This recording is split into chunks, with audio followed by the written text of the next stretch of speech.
तर मित्रांनो, आजची सगळ्यात मोठी बातमी ती म्हणजे चेल्सीवर 2 ट्रान्सफर विंडोची बॅन आणली आहे इंग्लिश FA ने आणि UCL ने.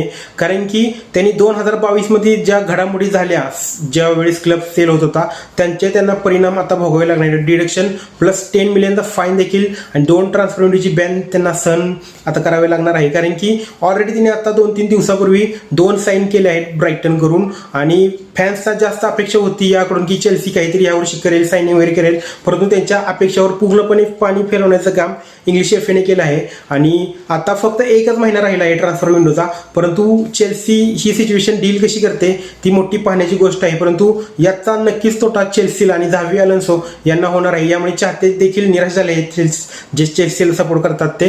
पाहूयात की आता सिच्युएशन कशी काय हँडल करते चेल्सी ते. आणि अशाच अपडेटसाठी आपल्या पेजला फॉलो नक्की करा. आपला फुटबॉल पेज फॉलो करा मित्रांनो, आणि लाईक करा, शेअर करा ही रील तुमच्या चेल्सीच्या मित्रापर्यंत. Stay tuned for next updates.